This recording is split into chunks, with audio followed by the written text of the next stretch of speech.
Hello अस्सलाम वालेकुम guys this is Muzammil Qureshi here and you are on my channel daily swag. तो guys आज की इस वीडियो में मैं आपको एक बहुत बड़ी न्यूज़ देने जा रहा हूँ। गाइस न्यूज़ इतनी बड़ी है कि मैं आपको सुनाने के बगैर नहीं रह पाऊंगा। गाइस अभी एक न्यूज़ आई थी जिसके मुताबिक एलोन मस्क ने ट्विटर को खरीद लिया।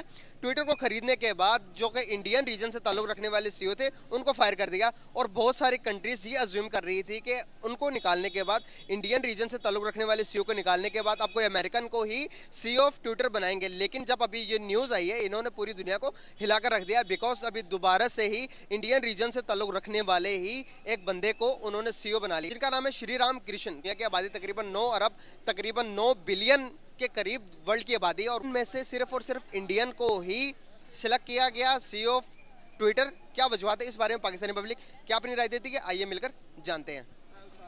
जी तो गाइस हमारे साथ एक बहुत ही प्यारे भाई मौजूद है, उनकी तरफ चलते हैं, उनसे बात करते हैं। अस्सलाम वालेकुम। जी वालेकुम अस्सलाम। सर कैसे हैं? सर मैं बिल्कुल ठीक ठाक, आप सुनाएं।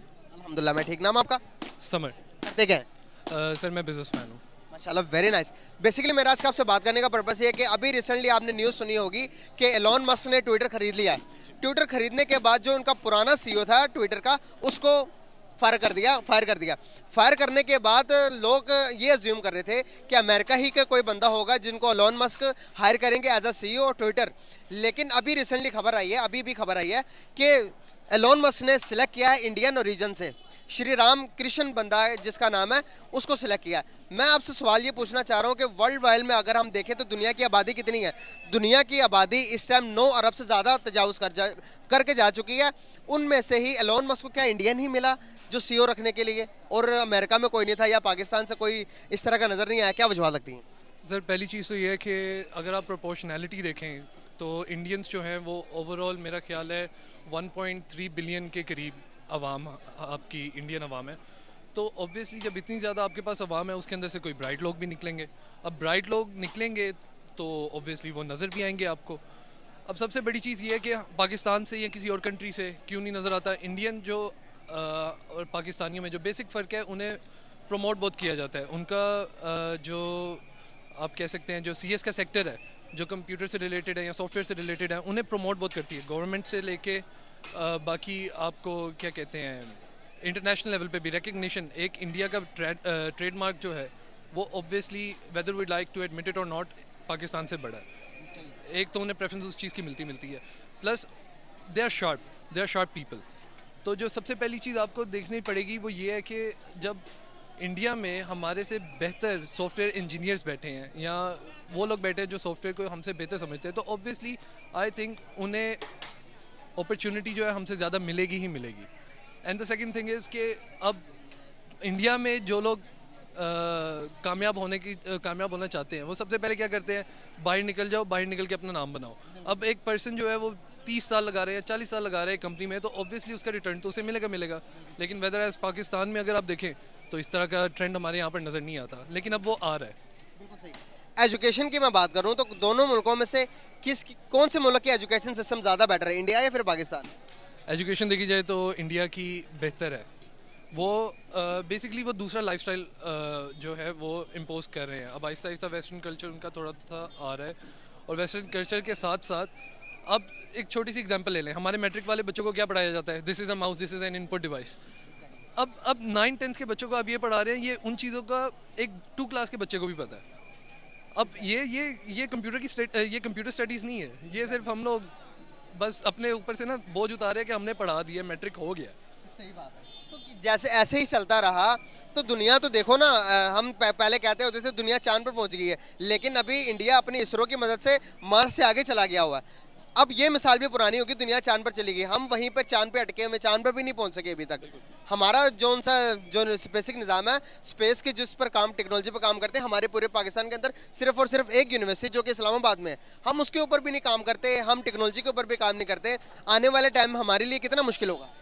आने वाला टाइम हमारे लिए काफ़ी डिफ़िकल्ट हो सकता है, क्योंकि अभी पाकिस्तान के अंदर अगर आप देखें हमारे यहाँ पर फैनेटिक्स और लूनेटिक्स जो है वो हमारे गवर्नमेंट में तो वो हैं। अब ज़्यादा से ज़्यादा आपको कौन देखने को मिलता है, या तो अगर आपने जैसे इंडिया के अंदर अभी फ़िलहाल चल रहा है, इंडिया के अंदर अगर तो किसी इंडियन गवर्नमेंट बनानी है किसी ने, तो वो जय श्री राम ये वो नारे लगा के वो अपनी गवर्नमेंट बनाएगा। और पाकिस्तान के अंदर भी यही चीज़ हो रहा है, और हमारे लोगों को माइंड वॉश किया जा रहा है। सीधी साफ सी बात है कि कश्मीर की बात करेंगे, कश्मीर के नाम करें, कश्मीर की बात करेंगे, मोदी की बात करेंगे कि यहाँ पर ये हो रहा और वहाँ पर मोदी जुल्म कर रहा, हम उसके खिलाफ आवाज़ नहीं उठाएं, फिर उसको बना दिया जाता है। बिल्कुल बिल्कुल ऐसे ही है। हम लोग अपने इश्यूज़ को नहीं देख रहे, हम लोग इंडिया के इश्यूज़ को देख रहे हैं। इंडिया के इश्यूज़ को एड्रेस करके हम लोग इलेक्शन तो जीत जाएंगे, लेकिन हमारे यहाँ पर काम तो कोई हो नहीं रहा। और एजुकेशन सेक्टर हमारा इस वक्त बर्बाद हो चुका है। अभी हम लोग पंजाब में हैं, पंजाब में फिर भी बेहतर है। पंजाब से आप बाहर निकल के सिंध वाली साइड पर चले जाएं, सिंध वाली साइड पे सिर्फ आपको कराची के अंदर कुछ अच्छी यूनिवर्सिटीज़ नज़र आएंगी, उसके अलावा पूरा सिंध जो कि एक बहुत बड़ा एरिया है उसके अंदर आपको यूनिवर्सिटीज़ नज़र ही नहीं आएंगी, बिल्कुल नहीं आएगी। अन एजुकेशन आप बात करते हैं कि हमारे यहाँ पर लिटरेसी रेट की अगर बात करें, हमारे यहाँ पर लिटरेट पर्सन किसे कंसिडर किया जाता है? जिसे अपना नाम लिखना आता है, और वो भी परसेंटेज मेरा ख्याल है अबाउट 20-25% कुछ इतनी है, आई एम नॉट श्योर, हो सकता है 65% लिटरेसी है। लेकिन उसके अंदर वो लोग आते हैं जिन्हें अपना सिर्फ खाली नाम लिखना आता है। वो बिल्कुल सही। अगर मैं लिटरेसी रेट की बात करूं तो हमारा इंडिया की 85% है। इतनी ज़्यादा वो डेवलप कर गया अपने आप को, उसको पता चल गया कि भाई एजुकेशन के बगैर और टेक्नोलॉजी के बगैर हम दुनिया में अपना नाम नहीं बना सकते। फॉर एग्जांपल कि इंडिया जिस तरह से डेवलप हो गया, आने वाले टाइम्स के अंदर हम जिसे अपना बड़ा दुश्मन कहते हैं वो हमें नहीं मानता, वो इतना डेवलप हो गया। 5G लॉन्च कर ली, वर्ल्ड की 5th लार्जेस्ट इकोनॉमी बन गया। इस कदर वो डेवलप हो रहा, हमें कितना को ज़रूरत है कि सिक्योर होने की, अपने आप को दोबारा से तैयार करने की। इन सब का जिम्मेदार आप उसको ठहराएंगे कि जो हम इतना पीछे दुनिया से? देखिए, सबसे पहले तो जिम्मेदार हम लोग खुद हैं, क्योंकि हम लोग इसके खिलाफ कोई स्टैंड ले नहीं रहे। सबसे पहले जिम्मेदार हम लोग खुद हैं। और दूसरी चीज़ हमारे पास ये है कि हमारे यहाँ पर सबसे जो बड़ा चैलेंज है, जो इंडिया के पास अब नहीं है, कभी किसी ज़माने में होता होगा लेकिन अब नहीं है। हमारे यहाँ पर कोई भी नई टेक्नोलॉजी रिलीज़ होने वाली होती है, सबसे पहले उसे क्या किया जाता है जी, इस्लामी नज़रिया काउंसिल से आपने पास करना है कि ये इस्लाम के लॉज पे उतरती है नहीं उतरती। आप देख ले, टीवी आया था, टीवी के ऊपर फतवे लगे, मौलवियों ने लगाए कि भाई ये टीवी जो है ये हराम है। कैमरे के ऊपर फतवे आए, टीवी जी कैमरा हराम है, पिक्चर लोगे तो आप भाई काफिर हो। अब हमें इस तरह के चैलेंजेस फेस करने पड़ते हैं, वेयर इन इंडिया अब ये वाले चैलेंजेस हमें फेस नहीं करने पड़ते। और अगर मैं बात करूं अभी की, तो यकीन करें कि दुबई जैसी कंट्री भाग भाग कर कहती है कि भाई इंडिया को हम तस्लीम कर रहे हैं, और दुबई के अंदर मंदिर बनाए गए हैं। मंदिर बनाने के बाद हर किस्म की आज़ादी दी गई है कि आप हिंदुओं को उनकी पूजा पाठ करने की, उनके मंदिर बनाए जा रहे हैं, और हर किस्म की आज़ादी दी गई है। अब उनको शऊर आ रहा, क्या कहना चाहेंगे इस बारे में कि किसी भी मजहब को आज़ादी देना कितना ज़्यादा ज़रूरी है? देखें, रिलीजियस ऑब्लिगेशंस जो हैं वो सबने अपनी अपनी पूरी करनी होती है, वो सब हर बंदे का अपना हिस्सा है। रिलीजन उसने उसके लिहाज से उसने प्रे करना है, जो करना है वो उसका अपना मतलब सारा है कि ज़रूरी है, वो अपने तौर के लिए कर रहा है। अब आप एक चीज़ कहते हैं कि सिर्फ आप एक किस्म के रिलीजन को प्रमोट करेंगे, दूसरे रिलीजन को, जो दूसरे लोग हैं आपकी दूसरी अवाम है, उन्हें आप लोग कंसिडर ही नहीं करेंगे। जैसे हमारे यहाँ पर कुछ कहने को तो ठीक है, इतने फैनेटिक्स नहीं है लोग, लेकिन यहाँ पर अभी भी जो रूरल एरियाज़ हैं वहाँ पर जुल्म होता है, माइनॉरिटीज़ पे जुल्म होता है। और अगर कोई मंदिर बनाने की या किसी और चीज़ की बात हो जाए, आप इस्लामाबाद की मिसाल ले लें। बिल्कुल, अभी आप गुरुद्वारे की एग्जांपल ले लें। इमरान खान को बहुत ज़्यादा क्रिटिसिज्म फेस करना पड़ा था सिर्फ इस वजह से कि उसने सिखों को एंट्री दे दी थी, ठीक है, बहुत ज़्यादा क्रिटिसिज्म फेस करना पड़ा था। अब राइट्स हमारे सिख भाइयों के भी हैं, हमारे हिंदू भाइयों के भी हैं, और हमारे क्रिश्चियन भाइयों के भी हैं, लेकिन हम लोग उन माइनॉरिटीज़ को ना उनके राइट्स देते नहीं हैं। मसला ये है हमारे साथ। तो जैसे कि फ्यूचर क्या देख रहे हैं आप पाकिस्तान का, आने वाले टाइम्स क्या नज़र आ रहा है आपको? आने वाला टाइम ये है कि अगर तो हम लोग अपने आने वाले जो जनरेशन है उन्हें एजुकेट करें, तो तब हमारा मुल्क जो है, ऑब्वियसली हमारे पास किसी चीज़ की कमी नहीं है, ना हमारे पास रिसोर्सेज की कमी है, ना हमारे पास ऐसे लोगों की कमी है कि जिनके जो शऊर रखते हैं। हमारे पास बहुत अक्लमंद लोग हैं, लेकिन हमारे पास अपॉर्चुनिटीज़ नहीं है। यहाँ पर जितने भी लाइक फाइक लोग हैं वो क्या करते हैं जी, हमने अपने आप को सेटल करना है, हम लोग जा रहे हैं बाहर, अपॉर्चुनिटीज़ हमारे पास ज़्यादा है, और जो कुछ मेरे जैसे कुछ निकम्मे रह जाते हैं वो इधर ही फिर आपको नजर आ जाते हैं। टैलेंटेड हो यार, बहुत अच्छी बातें हुई हमारी, और आपने बहुत अच्छे जवाब दिए। Thank you so much and nice to talk with you bro. जी तो गाइस, हमारे साथ एक बहुत ही प्यारे भाई मौजूद है, उनकी तरफ चलते हैं, उनसे बात करते हैं। अस्सलाम वालेकुम। वालेकुम सलाम। कैसे हैं आप? अल्लाह का शुक्र। नाम आपका? उस्मान। यार अभी रिसेंटली एक और बहुत बड़ी न्यूज़ आ गई है। ट्विटर का जो पिछला सीईओ था वो भी इंडियन था। अभी रिसेंटली एलोन मस्क के आने के बाद, पिछले को फायर करने के बाद, अभी रिसेंटली एक और इंडियन को सीईओ बना दिया ट्विटर का। क्या समझते हो आप कि अगर हम बात करें, अगर सिर्फ और सिर्फ अमेरिका की, तो अमेरिका की जितनी भी बड़ी कंपनीज हैं उधर हमें सारे इंडियंस मिलते हैं जो कि बड़ी बड़ी कंपनीज के अंदर सीईओ फाइज हैं। क्या वजूहत है कि इंडियंस को क्यों प्रेफरेंस मिलती है एज कम्पेयर टू पाकिस्तान और अदर कंट्रीज? पाकिस्तान सबसे पहले तो यहाँ पे इंडिया में उनकी क्या उसको कहते हैं, बिजनेस बहुत ज़्यादा उनका होता है, उनकी कम्युनिटी बहुत बड़ी है, उनकी पॉपुलेशन बहुत ज़्यादा, उनका सारा बिजनेस ऑलमोस्ट इंडिया में हो रहा है, जिसकी वजह से उनको प्रेफरेंस करते हैं। रही बात पाकिस्तान की, पाकिस्तान को वो इसीलिए प्रेफरेंस नहीं मिलते क्योंकि आए रोज़ हम लोग उनसे फ़ंड लेने चले जाते हैं, IMF से चले जाते हैं, तो वो इसलिए हम लोगों को समझते कि ये लोग गरीब लोग हैं, ये सिर्फ फ़ंड के अलावा और कुछ नहीं करते। तो जिसकी वजह से इंडिया में उनकी पॉपुलेशन माशाल्लाह क्या उसको कहते हैं काफ़ी अच्छी है, जिसकी वजह से उनको रिस्पॉन्स अच्छा मिलता है, उनका बिजनेस अच्छा चल रहा है वहाँ पे, जिसकी वजह से अपने सारे इन्वेस्टर्स हैं उधर जाते हैं, पाकिस्तान नहीं आते। बिल्कुल सही। तो जैसे कि हम देखते हैं कि क्या लगता है कि आपको पाकिस्तान और इंडिया की अगर हम कंपैरिजन करें एजुकेशन की, तो किस कंट्री की ज़्यादा बेटर है एजुकेशन सिस्टम? इंडिया की बहुत अच्छी है, जिसकी वजह से हम लोगों के यहाँ पे BS लेवल पे स्टूडेंट्स को वो चीज़ें नहीं पता होती जो उनकी बेसिक लेवल पे मैट्रिक या इंटर में लोगों को पता होती हैं। तो लैक ऑफ एजुकेशन की वजह से हम लोग बहुत ज़्यादा पीछे हैं, जिसकी वजह से इंडिया को काफ़ी प्रेफरेंस मिलती है, बिजनेस से लेके किसी और भी डिपार्टमेंट में चले जाएं तो वहाँ पे मिलती है उनको। यार ना सिर्फ अमेरिका, अगर मैं बात करूं हमारे इस्लामिक कंट्री UAE की और दूसरी कंट्रीज के बारे में, दुनिया पूरे में इंडियन छाए हुए हैं। अभी आप देखेंगे 5 ऐसी कंट्रीज है जहां जिनके PM इंडियंस हैं। अभी रिसेंटली मैं आपको बताऊं कि UK का जो प्राइम मिनिस्टर बना वो भी इंडियन ही बना है, इंडियन रीजन से ताल्लुक रखने वाला बंदा है। क्या वजूहत है कि इंडियन इतने फास्ट टू फास्ट क्यों जाते जा रहे हैं? ब्रिटिश जिसने हम पर बड़े सगीर के ऊपर तकरीबन 200 साल हुकूमत की, उस पर अब इंडियंस हुकूमत कर रहे हैं, इसको कैसे देखते हैं आप? Basically nation to nation vary करता है। ये देखें, हम लोग क्या उसको कहते हैं, हम लोग खुद नहीं अच्छे हैं, हम लोग उनके लोगों ने सर्वाइव करना शुरू किया, उनके लोगों ने पॉजिटिव काम करने शुरू किए हैं। हम लोग खुद नहीं अच्छे। हम लोग कोई भी क्या उसको कहते हैं इधर चले जाएं आप किसी भी जगह पे, फॉर एग्जांपल एक टिकट लेने जानी हो ना, तो हम लोग कहते हैं कोशिश करो मेरे अंदर कोई दोस्त हो, मुझे लाइन में लगना ना पड़े। ये पॉपुलेशन क्या उसको कहते हैं, सॉरी, करप्शन सिर्फ पैसों की नहीं होती, ये हर चीज़ की ये करप्शन में ही आती है। हम लोग क्या उसको कहते हैं, यहाँ पे हमारे इधर आ जाएं, आप अदलिया के चले जाएं, इंसाफ करने के लिए आप लोगों की पूरी एक नस्ल गुजर जाती है, उनका इंसाफ ही नहीं होता किसी भी चीज़ पे। तो यही वजह है कि हम लोग बहुत ज़्यादा पीछे जा रहे हैं और इंडिया जो आगे जा रहा है। इंडिया जो वर्ल्ड की लार्ज फिफ्थ इकोनॉमी बन गया है। पहले हम कहते होते थे कि यार वो तो हिंदू हैं, वो तो कुछ नहीं कर सकते, हम मुसलमान हैं, हम सबसे अफजल हैं, हम सबसे ज़्यादा तरक्की करेंगे। लेकिन हम सिर्फ बोलने के, सिर्फ बातों के तौर पर अपने आप को बादशाह समझते हैं, लेकिन हम बादशाह रह नहीं गए हैं। इसको कैसे देखते हैं आप? सिर्फ हम लोग नाम के मुसलमान हैं और कोई नहीं। मुसलमानों वाली हरकतें हम लोगों में 0% है, जिसकी वजह से हम लोगों को शायद ये अल्लाह का ही क्या उसको कहते हैं हमारे पे अजाब नाज़िल हो रहा है कि हम लोग बहुत पीछे जा रहे हैं। और अगर देखो जाए तो UAE जैसी कंट्रीज हमारे ऊपर ट्रस्ट नहीं करती, हम पर यकीन नहीं करती। इंडिया को ज़्यादा प्रेफरेंस मिलती है, हर कंट्री ट्रेड करना चाहती है, तल्लुकात अच्छे करना चाहती है। पाकिस्तान को कोई इस टाइम पूछता नहीं है। क्या वजूहत है? डाउनफॉल आया इसलिए, या हम वादे के पक्के नहीं है, या हम एजुकेशन में कम है?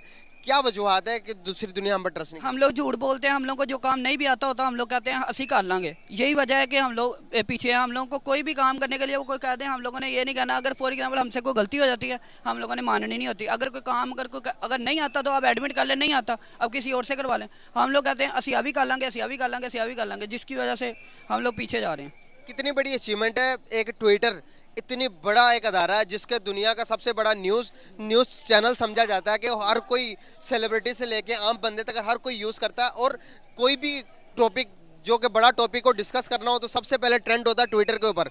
एलोन मस्क ने वो खरीदने के बाद और इंडिया को फाइज किया। अब देखेंगे दुनिया की आबादी टोटल कितनी है, तकरीबन 8-9 अरब से करीब बिलियन से क्रॉस कर गई है। उन 8-9 बिलियन लोगों में से इंडियंस को फाइज करना, इंडियन को सिलेक्ट करना खुद में ही बहुत बड़ी बात है, या नहीं? बिल्कुल ऐसी बात है। इंडियन क्या उसको कहते हैं बड़ा अच्छा काम कर रहे हैं और वो हर चीज़ में आगे से आगे जा रहे हैं। उनकी IT इंडस्ट्री माशाल्लाह बहुत ज़बरदस्त चल रही है, उनकी स्टडी का लेवल बड़ा अच्छा चल रहा है, उनके बेस बहुत अच्छी स्ट्रॉन्ग बना रहे हैं बच्चों की, जिसकी वजह से वो हर चीज़ में आगे जा रहे हैं। टेक्नोलॉजी वाइज वो बहुत ऊपर जा रहे हैं। अनकरीब मेरे ख्याल से 10-20 साल के अंदर वो नासा को भी हो सकता है बीट कर जाए। एग्जैक्टली एक ट्रेंड चल रहा था अभी रिसेंटली, जो सबसे पहले जो से अचीवमेंट देखी गई तो नासा से ज़्यादा इसरो की है।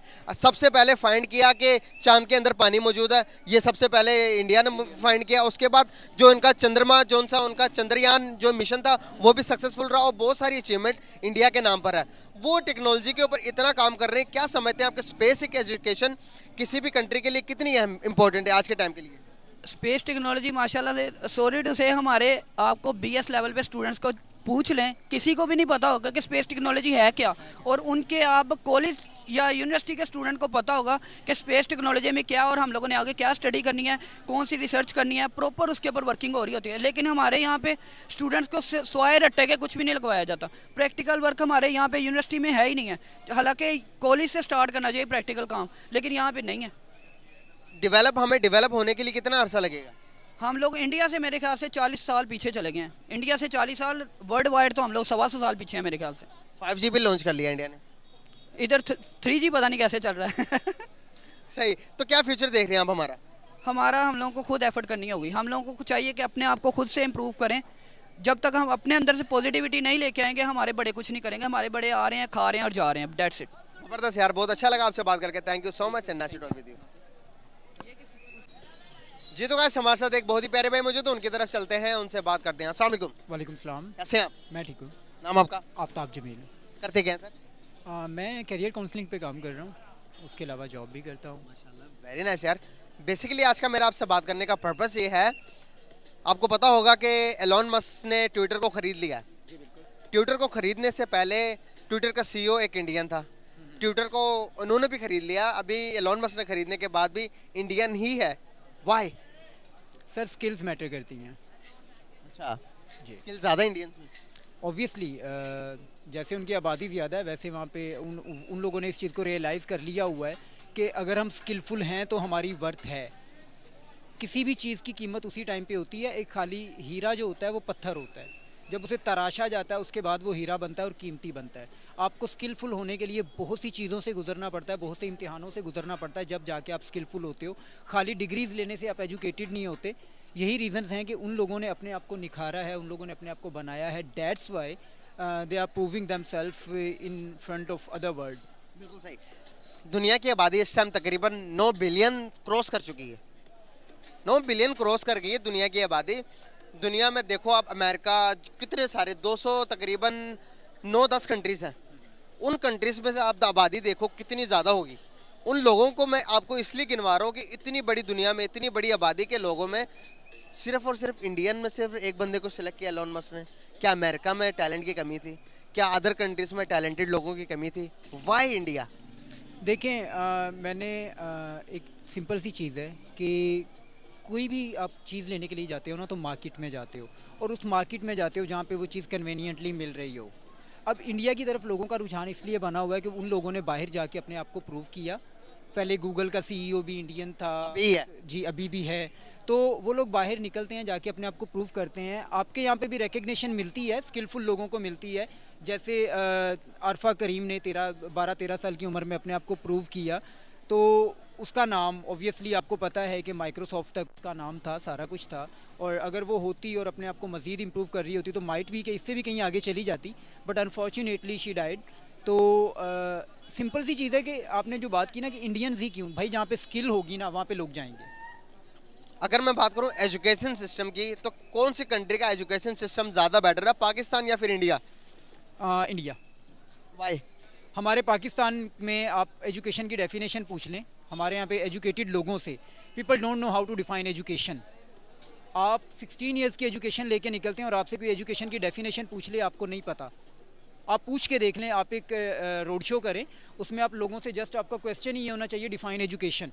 People don't know what is education after getting 16 years education और डिग्रीज।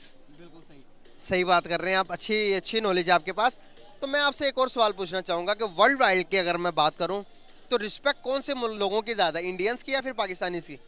देखें, रिस्पेक्ट अगर आप ट्रेड के हवाले से कर रहे हैं या टैलेंट के हवाले से, ओवरऑल की मैं बात कर रहा हूँ, ईमानदारी के हिसाब से, लेन देन के हिसाब से, ट्रेड के हिसाब से और अपने इखलाक के हिसाब से बात करूँ तो आपको क्या लगता है कि किन की ज़्यादा रिस्पेक्ट? देखें, दुनिया में मज़हब बहुत पीछे रह जाता है। मज़हब ऑब्वियसली हमें ज़िंदगी गुजारने का तरीका देता है, लेकिन हमारे मज़हब ने हमें जो चीज़ें सिखाई हैं ना, हमें सिखाया क्या गया, हमें ईमानदारी सिखाई गई, हमें झूठ नहीं बोलना, हमें जो इखलाकी इक़दार सिखाई गई, हम उनसे बहुत पीछे हो गए हैं। इस टाइम पे पूरी दुनिया हमसे आगे है। अंग्रेज़ मैं एक बात कहता हूँ कि अगर अंग्रेज़ कलमा पढ़ लें वो हमसे अच्छे मुसलमान हैं, because they are honest. Honesty, अगर आप ऑनेस्टी को डिफ़ाइन करें ना, ऑनेस्ट होना ये नहीं होता आप किसी के पैसे लेके भाग गए हो, या ये बेईमानी नहीं होती। हम अपने आप से ऑनेस्ट नहीं हैं। हमें इंडिविजुअली, अगर मैं अपनी बात करूं तो मुझे नहीं पता कि अल्लाह ने मुझे जितने रिसोर्सेज दिए हैं मुझे उन्हें यूटिलाइज़ कैसे करना है। मैं लोगों की तरफ देख रहा हूँ, मैं ब्लेम गेम्स कर रहा हूँ, मैं दूसरों को ज़िम्मेदार ठहरा रहा हूँ। हम लोग खुद ज़िम्मेदार हैं, इंडिविजुअली ज़िम्मेदार हैं। हम लोग अपने साथ ऑनेस्ट नहीं हैं। आप दो चीज़ें अपने अंदर ले आएँ, आप दुनिया पे राज करेंगे, एक ऑनेस्टी और एक कम्पिटेंसी।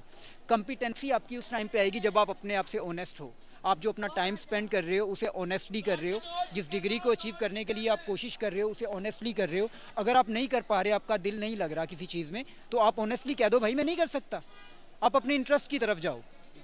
जब आप इन चीज़ों की तरफ जाएंगे, आप ऑनेस्ट होंगे, तो भाई आप कॉम्पिटेंट भी होंगे, और आप कॉम्पिटेंट होंगे तो दुनिया आपकी तरफ आएगी। हम लोग नहीं है, इस वजह से हमारी तरफ कोई आता नहीं है। बहुत ज़बरदस्त सर, बहुत अच्छा लगा आपसे बात करके। Thank you so much and nice to talk with you. बहुत ज़बरदस्त।